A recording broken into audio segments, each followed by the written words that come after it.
அறிவாலயம் வந்து இதுவரையில் 10 முறை தண்ணீர் குடித்திருக்கிறேன். முத்து கடல் பதித்து 3 நெறி வளர்த்து கற்று கலை மிகுந்த தாயகமே, கத்துங்கடல் மீது கலங்களில் விளையாடும் காவலன் தென்பாண்டி மண்டலமே, நதியில் விளையாடி தென்னன் மடியில் தவிழ்ந்த தமிழ்த்தாயின் தலைமகன், கூத்தன் இருந்தான், குரலரசன் அங்கிருந்தான், வார்த்தை தமிழுக்கு வழங்கிய தமிழ்வேந்தன் கம்பன் இருந்தான், வயதான தமிழ்பாட்டி அவை இருந்தால், அரசியடு சுய்தனமாய் புலிச்சோட நாடடைந்த புகழேந்தி அங்கிருந்தான், நக்கீரன், நன்னாகன், நப்பசலை, நப்பூதன், ஓக்கூர், மாசாத்தி, ஒன்சாத்தான், சிலம்படுத்த தக்கோன், காவலர்கள் மூவருமே காத்து நின்ற வாளுக்கு காவலனான் நம்பி, பாட்டெடுத்த அவன் தம்பி. எத்தனை பேர் அத்தனை பேரும் மொத்தமாய் திருந்து யாப்பிலா பாடலேனும் யார் தரும் கவிதை ஏனும் மாப்பலா போல் மடியில் வாங்கி காப்பலா தமிழர் நெஞ்சில் காலமெல்லாம் வீற்றிருக்கும் மூப்பிலா தமிழ் முத்தமிழகிறன் கலைஞர் அவர்களுக்கு அண்ணா விருது. சொன்னாலும் வாய்மணக்கும், தொட்டாலும் கைமணக்கும், நட்டாலும் தமிழ் பெயராய் நடுகின்ற மிக்கானை மறையாய் விளங்கும் விளக்கை என்னுள் புக்கானை புகழ் சேர் பொலிகின்ற பொன்மலையை தக்கானை கடிகை தடங்குன்றில் மிசையிருந்த அக்காரக்கடியாய் திகழ்கிற அண்ணா விருது அவர்களுக்கு தந்திருக்கிறார்கள். அப்பொழுக்கற்ற ஒப்பற்ற தலைவர், மறைந்த மாமேதை, நம்மையெல்லாம் வாழ வைத்த தெய்வம் பேரறிஞர் அண்ணா அவர்களின் ஆணையை பேணி கடமை கண்ணியம் கட்டுப்பாடு எனும் கவிதைகளை பாடி அடக்கம் பொறுமை உறுதியினும் அணிகளை சூடி கல் தோன்றி முன் தோன்ற காலத்தை முன் தோன்றிய மூத்த குடியாம் தமிழ்த்தாய் தலைமகனுக்கு இன்று அண்ணா விருது தந்திருக்கிறார்கள். இந்த விருது வழங்குவதற்கு வானம் வானவில்லுக்கு வளைகாப்பு நடத்துகிற ஒரு வசந்த காலத்தில் இந்த விழாவை கலைஞர் டிவி நடத்தி கொண்டிருக்கிறது.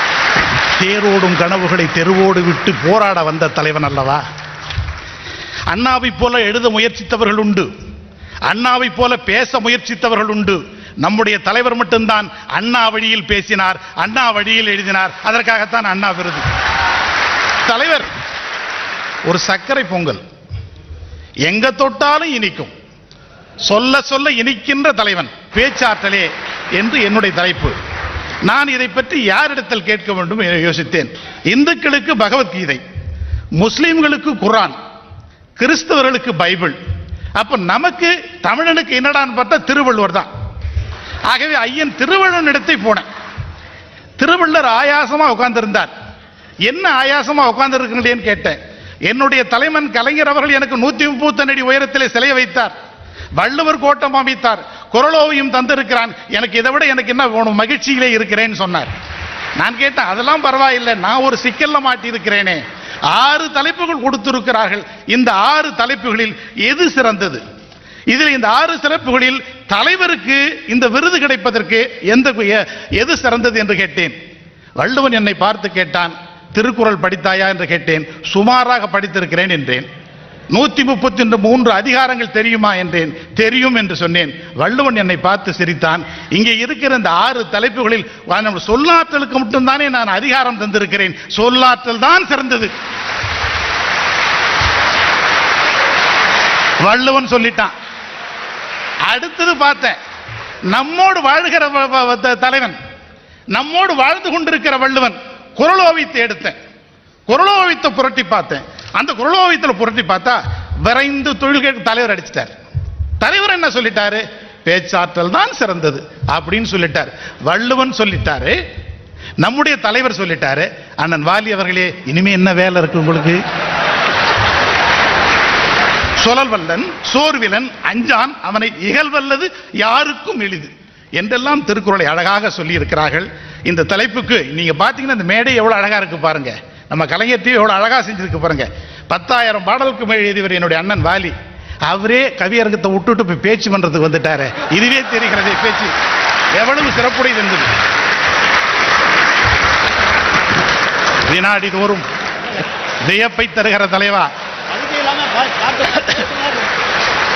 காலால் நடக்கும் உலகை தன்னுடைய நாவால் நடந்த பெருந்தகையே, ஒன்றும் மறந்தறியேன் ஓதநீர் வண்ணனை இன்று மறப்பேனோ ஏழைகான், அன்று கருவரங்கத்துள் கடந்தேன் கைதொழுதேன் என்று திருவாரூரில் பிறந்த உன்னை கைதொழுது கொண்டிருக்கிறதே தமிழகம். தலைவா, பக்தராய் பிறந்தார்க்கெல்லாம் அடியேன், பரமனை பாடுவார்க்கெல்லாம் அடியேன், சித்தத்தை சிவன் மேலே வைத்தாருக்கடியேன், திருவாரூர் பிறந்தார்க்கடியேன் என்று சொல்லி பொன்னூஞ்சல் ஆடுகிற வெண்புறாக்களை போல் சொல்லூஞ்சல் எங்களை எல்லாம் சொல்லு சொக்க வைத்துக் கொண்டிருக்கிறேன் தலைவா. உங்களை கேட்டு உங்கள் பேச்சை கேட்கிற பொழுதெல்லாம் நற்கரும்பின் சாற்றினிலே தேன் கலந்து பால் கலந்து தெவிட்டாத தேன் சுவை கலந்து ஊன் கலந்து உவட்டாமல் இன்றைக்கும் இருந்து கொண்டிருக்கிறது எங்களின் தத்துவத்தின் தேரோட்டமே. ஒரு சாதனை பூவின் சரித்திர வசந்தமே, வாழ்க்கையை சிலிர்க்க வைக்கும் வசந்தத்தின் ஊடாவே. உன்னுடைய பேச்சு தன்னுடைய தோல் மீது தூக்கி தானே எங்க தளபதி வந்து லண்டனுக்கு போயிட்டு வந்தாரு. லண்டன் எதுக்கு போனார்? உங்கள் பேச்சு தானே. இடியா புயலா எரிமலையின் தீப்பிடம்பா வெடியா படைமுரசா வெளிச்சவரி மின்னல் குடியா தாயின் மடியா மலர்த்தேனா மதுபுதுட்ட முத்தமா என்னவென்று சொல்வது உடன்பிறப்பே என்று சொல்லி உணர்ச்சி பொங்க தலைவர் அடைக்கிற பொழுது 1000 மின்னல்கள் நம் உடலை தாக்கி நாடி நரம்புகள் எல்லாம் உருக்கேறி இருக்கிறதே, அது பேச்சுக்குத்தானே. கதிரவன் எழுவதற்கு முன்பாக கருத்து உதயமாகி விடுகிறது. உங்களுக்கு அதுதான் எனக்கு என்ன விந்தை என்று தெரியவில்லை. உங்கள் பேச்சு தாய்ப்பாலோடு வீரத்தையும் அல்லவா எங்களுக்கு கலந்து தந்திருக்கிறீர்கள். சிங்க தமிழ்நடை, சங்க தமிழ்நடை, தங்க தமிழ்நடை அல்லவா உங்களுக்கு. தலைவா, உன்னை பார்க்க சொக்கி போகிறேனே, அதற்குத்தான் நான் எல்லா இடங்களிலும் சொல்லுது, உன்னை மனிதனாக பார்க்கவில்லை, உன்னை கடவுளாகத்தான் நான் பார்த்துக் கொண்டிருக்கிறேன். எங்கள் நெஞ்சிலே நிறைந்திருக்கிற நிறைநாள் நேசனே, தென்பொல தமிழின் தெம்மாங்கு அறிஞனே, மயங்க வைக்கிற மந்திர தமிழால் ஆன்மாவை அந்திவானத்தில் ஆட வைக்கிறது அல்லவா உங்கள் அழகு தமிழ். தூரத்து மழவேகத்தை தடாகத்திற்கு கொண்டு வந்த எங்களுடைய அருமை தலைவா, பேனாவினாலும் நாவிலும் பேனாவிலும் தன் கலைமைகளை வைத்திருக்கிற பிரம்மா அல்லவா நீங்கள். கல்லை பிளந்து நீரெடுத்து காற்றை பிடிந்து சாரெடுத்து எரிமலைக்கு சரிமலையா உங்கள் பேச்சு இன்றைக்கும் தொடங்கி கொண்டிருக்கிறேன். காளான்களை வெட்டுவதற்கு கோடரியை கொண்டு வருகிற கோமாளிகள் நாங்கள், நெருப்பு பெட்டிக்குள்ளே கால் நெட்டிக்கு கிடக்கிற கந்தகத்தூள்கள் என்பல்லவா இன்றைக்கும் நீங்கள் எங்களுக்கு உணைத்துக் கொண்டிருக்கிறீர்கள். நினையவாலும் கனவாலும் இணையாலும் தமிழ் மகனே, தினைமாவை விட இணைக்கும் அல்லவா உன்னுடைய தேமாவும் புலிமாவும் எங்களுக்கு. உங்களுடைய பேச்சு என்பது மொழி காப்பு இனமீட்பு, இது ரெண்டு மட்டும் தானே. இது முதல் நாள் பேச்சு, அது அடுத்த நாள் எழுத்தாக வருகிறது. இதுதான் உன் பேச்சு. தமிழுக்கு கிழக்கை வெளுக்க செய்தது, கீழ்வானத்தை சிவக்க செய்தது, தமிழனுக்கு விடியலை உண்டாக்கி தந்ததும் நீங்கள் தானே. ஜூன் 3ஆம் தேதி பிறந்த நாள். இந்த பிறந்த நாள் முடிந்த உடனே திருவாரூருக்கு போவார். 5ஆம் தேதிக்கு திருவாரூர்ல போய் இறங்குறார். இறங்கின உடனே அங்க நிருபர்கள் எல்லாம் கேட்கிறாங்க, என்ன செய்தி இன்னைக்கு, என்னங்க நிகழ்ச்சின்னு கேட்கிறார். தலைவர் அடிக்கிறார். உடனே சிந்திக்காதே அடிக்கிறார். சொல்றார், காலையிலே அன்னை, மதியம் மண்ணை, இரவு சென்னை அடிக்கிறார்.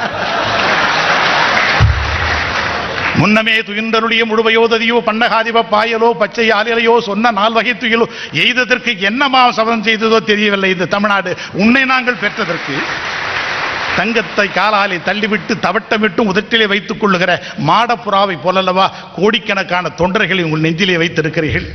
டெல்லிக்கு தலைவர் அவர்கள் வந்திருந்தார்கள். ஒரு பத்திரிகை நிறுவனம் என்ன வந்து பார்த்து கேட்டான், தலைவருடைய குடும்ப படம் எடுக்கணும் அப்படின்னு கேட்டான்.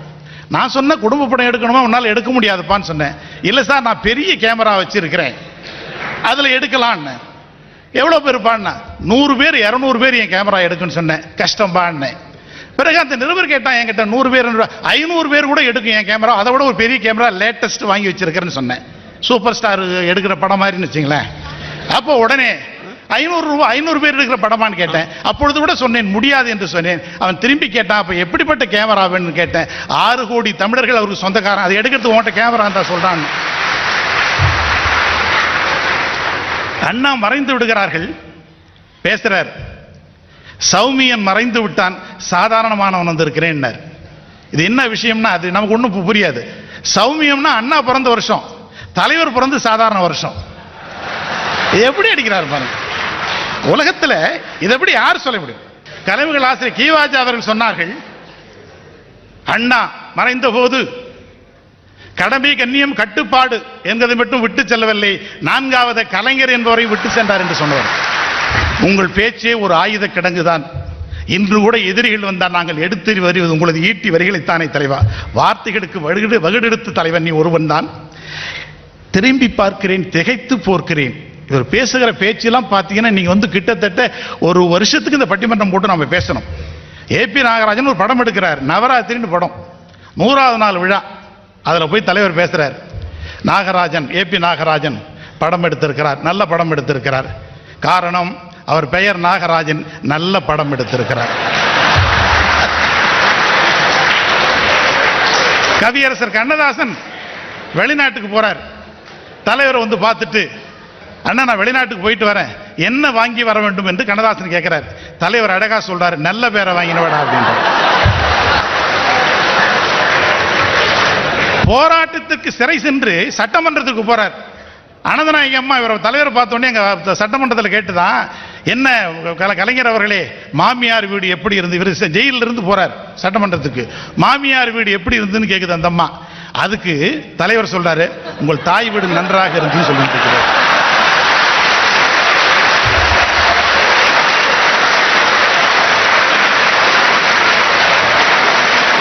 தியாகநாயகர்கள்ல திடீர் பிள்ளையார் வந்துட்டார். நான் கூட யாருக்கும் தெரியாத போய் கும்பிட்டு வந்தேன்.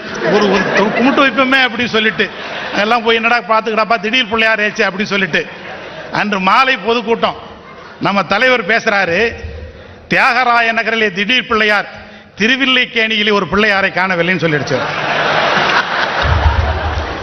பள்ளிக்கூடத்தில் படிக்கிற போது விழுப்புரத்தில் பொதுக்கூட்டம் சண்முகையார் கூட்டம் நடத்தினார். அந்த கூட்டத்தை நடத்த அரக்கால் சட்டை போட்டு காலையில் செருப்பு உறுப்புலாம் ஏது அந்த காலத்தில் காலில் செருப்பு இங்கிருந்து 17 கிலோமீட்டர் எங்க ஊர்ல இருந்து நடந்து போய் கூட்டம் கேட்பேன். என்ன பேச்சு அப்பெல்லாம் பாத்தீங்கன்னா எவ்வளவு அழகா, இப்பயும் அழகா தான் இருக்காரு. நேரு வகிடு எடுத்து உலகத்தில் முத நேரு வகிடு எடுத்து அரசியல்வாதி இப்படி இருக்குன்னு சொன்னவர் அவர் தானப்ப. சும்மா கரலி கரகரன்னு இருக்கும். இந்த துண்டை இப்படி போட்டுன்னு இப்படி இப்படி நின்று பேசுவார், இப்படி நின்று பேசுவார். உலகத்தில் அது மாதிரிலாம் ஒரு அழகு பார்க்கவே முடியாது. நாங்களும் அதனால சொக்கி போய் இன்னும் உன்னுடைய காலடியில் நாய் மாதிரி கிடக்கிறோம். நாங்க சுந்தரி சௌந்தரி நிரந்தரி துரந்தரி சோதியாய் நின்ற உமையே சுக்கரவாரத்தில் உன்னை கண்டு தரிசித்தவள் துன்பத்தை நீக்கி வைப்பாய், அந்தரி துரந்தரி அநாதரை சிகனியை அழகான காஞ்சியில் புகழாக வாழ்ந்திடும் அன்னை பராசக்தி நீயேன்னு நினைச்சு சாமி விட்டு நாங்கள்லாம். பராசக்தி படைத்தது பராசக்தி தான், எங்களை எல்லாம் படைத்தா நாங்களாம் சாமி விட்டு நீ தான் பராசக்தியை படைச்சு க்ளோஸ் பண்ணிட்டு.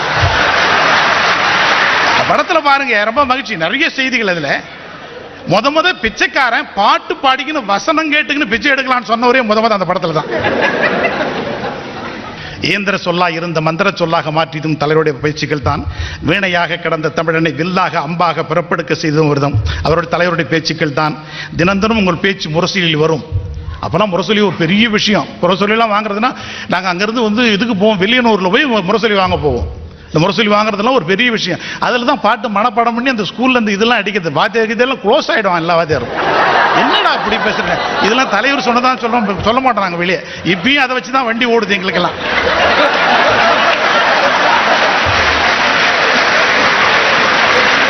நண்பர்களே, ஒரு செய்தியை சொல்றேன். சட்டமன்ற தேர்தல், அந்த சட்டமன்ற தேர்தல் தலைவரோட சுற்றுப்பயணத்தில் போறோம். பூந்தமல்லி தாண்டி போகுது வண்டி. வண்டியில் நானும் அண்ணன் துறைமுறைலாம் உட்காந்துருக்குறோம். அப்போ என்ன பண்ணிவிட்டார் தலைவர், அதுக்கு முன்னாடி நாள் ஒரு கவிதை ஒன்று எழுதியிருந்தேன். மண்ணெல்லாம் வீரம் துள்ளும் மாதர் கண்ணெல்லாம் கற்பு சொல்லும் விண்ணிலே ஏறுகின்ற கொடியோ பகையை வெல்லும்னு எழுதி நான் எழுதுன மாதிரி பேரை போட்டு முடிச்சுட்டேன். தலைவர் வண்டியில் வந்தார். யோ ஜெகத்தை இங்கே வான்னார். என்னென்ன அப்படின்னா, நேற்று நல்லா இருந்தியா கவிதைன்னார். நான் பரவாயில்ல, இவருக்கு தெரியல எங்க ரைட்டு பரவாயில்ல, அவனா ரொம்ப நல்லா இருந்ததுன்னார். அந்த கவிதையை சொல்லுன்னார். மண்ணெல்லாம் வீரம் துள்ளும் மாதர் கண்ணெல்லாம் கற்பு சொல்லும் வெண்ணிலே ஏறுகின்ற கொடி நிழலோ பகையை வெல்லும் சொன்ன. அது தப்பியா, விண்ணிலே ஏறுகின்ற கொடி நிழலே பகையை வெல்லும் எழுதுறியா அப்படின்னார். காப்பி அடிக்கிற போது ஜாக்கிரதை அடிக்கூடாதுன்னு அண்ணான்னு காலை பிடிச்சிருந்தார். தலைவா, சங்கினால் பால் கொடுத்தால் சந்தனவாய் நோகுமுன்னு தமிழக மக்கள் உனக்கு நுங்கினால் பால் கொடுத்து கொண்டிருக்கிறார்களே தலைவா. அணுக்கள் தோறும் அன்பே ஊறுகிற கணுக்கள் இல்லா கரும்புரி தமிழுக்கு அள்ளி தந்து கொண்டிருக்கிறாய். உண்ணுவதை விட பசித்தோர்க்கு ஊட்டவே உன் கரம் தினமும் நீண்டு கொண்டிருக்கிறது. எங்களின் மங்கள நிலவாய் மாந்தளிர் கனவாய் எங்கள் மனை தேடி வந்திருக்கிற சாணங்கே அருமை தலைவா. சூரியனில் நெருப்படுத்து சூழ்ச்சிகளை முறியடித்துக் கொண்டிருக்கிறாய். எரிமலையில் நெருப்படுத்தி ஏழைகளுக்கு உணவளித்துக் கொண்டிருக்கிறாயே தலைவா. உன்னை எப்படி சொல்லுவது? நரம்பிலே நாணை கட்டி நம்பிக்கை முரசு கொட்டி வடகோடி தென்கோடி வாழ்கிற பல கோடி தமிழர்களில் தங்க சிம்மாசனம் போட்டு அமர்ந்திருக்கிற தலைவா. எப்படி சொல்றது? இந்த பேச்சு தானே 1967 பொது தேர்தல் திருப்பி போட்டுச்சு. தலைவர் ஊர்புறா போய் பேசினார். அது ஒரே ஒரு பேச்சு.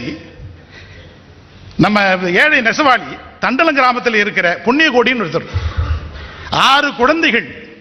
அந்த 6 குழந்தைகளும் வறுமையின் காரணமாக கிணத்துல தூக்கி போட்டு சாவடிச்சிடுறாங்க. அந்த தாயும் தந்தையும் அந்த 2 பேர் செத்து, கிட்டத்தட்ட 8 பேர் செத்து போறாங்க. இந்த நிகழ்ச்சியை தமிழகம் முழுதும் படம் பிடித்து காட்டினார்கள் தலைவர்கள். ஊர் எழுதுது, உலகம் எழுதுது. ராமன் காட்டுக்கு போக சொல்லுவாங்கன்னா யார் யார் அழுதார்கள் கம்பன் சொல்லிக்கினே வருவான். மாடத்திலே அமர்ந்திருந்த பூனையும் அழுதுது அப்படின்னு சொல்லி கம்பன் சொல்லுவான். அப்படி தலைவர் அவர்கள் அதை சொல்லி காட்டுவார்கள். கண்களிலே நீர் ததும்ப சொன்னார்கள். பொது தேர்தலை திருப்பி போட்டதே உங்கள் பேச்சு. நம்முடைய சிங்கத்தமிழன் சின்னசாமி, இந்த சின்னசாமி சாவை பற்றி பேசுவார். ஐயோ, அவனுடைய கால் எரிகிறது, கை எரிகிறது, தலைமுடி உதிரம் எதிர்கிறது. கை எப்படிப்பட்ட கட்டி தெரியுமா? திராவிட முன்னேற்ற கழகத்தின் கொடியை ஏற்றி மேலே ஏற்றியதல்லவா? எத்தனை கொடியை ஏற்றி இருக்கிறான். ஐயோ, அந்த தலைவன் எத்தனை ஊர்களுக்கு சென்று கூட்டம் பேசி இருக்கிறான். சின்னசாமி, ஐயோ உன்னுடைய உடல் இருக்கிறது. அவன் எதற்காக சாவும் போதும் தமிழ் பேசி சாக வேண்டும், என் சாம்பலும் தமிழ் மணந்து வேக வேண்டும் என்று சொன்னவன் அல்லவா? செந்தமிழே நருந்தேனே சிந்தை முழுதும் உனக்கடித்தேனே, நீ நைந்தால் நைந்து போம் எம்வாழ்வு, நன்னிலம் உனக்கெனில் எனக்கும் தானே என்று சொல்லி இந்த தாய் தமிழுக்காக உயர்ந்தித்தானே என்று சொல்லி தலைவர். இந்த ரெண்டு பேச்சு தான் தமிழ்நாட்டிலே எலெக்ஷனை திருப்பி போட்டு 67 மாபெரும் வெற்றியை ஈட்டி தந்து உங்கள் பேச்சு தானே. மதுரையிலே நடைபெற்ற யாதவ கல்லூரி, இந்த யாதவ கல்லூரி விழாவில் தலைவர் பேசுறார். அவங்க ஏதோ தப்பி தவறி யாதவர் ஏதோ ஒன்று சொல்லி விட்டாங்க. நானும் யாதவன் தான் இவர் ஆரம்பிச்சாரியா.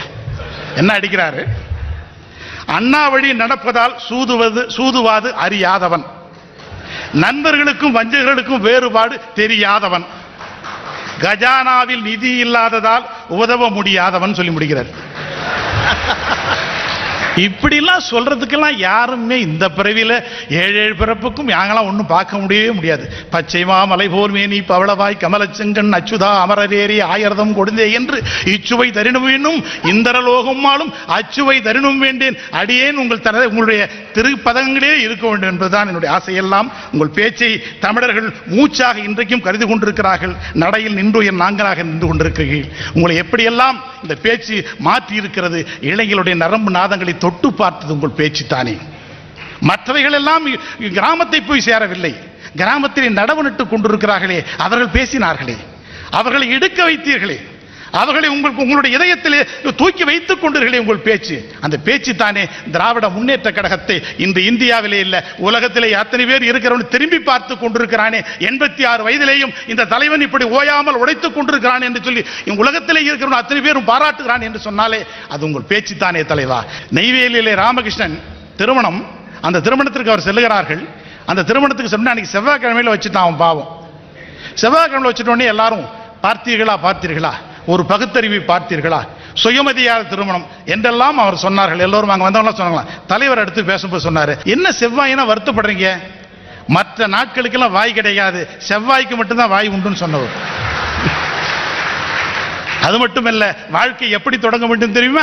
செவ்வாயில் தான் தொடங்க வேண்டும் என்று சொல்லி இப்படியெல்லாம் பேச்சாலே எங்களை எல்லாம் மயக்கி கொண்டிருக்கிற தானை தலைவா, இன்னும் நீ பல்லாண்டு பல்லாயிரத்தாண்டு பல கோடி 100,000 ஆண்டு வாழ்ந்து தமிழை வாழ வைக்க வேண்டும் என்று சொல்லி வாய்ப்புக்கு நன்றி பாராட்டி விடைபெறுகிறேன். நன்றி, வணக்கம்.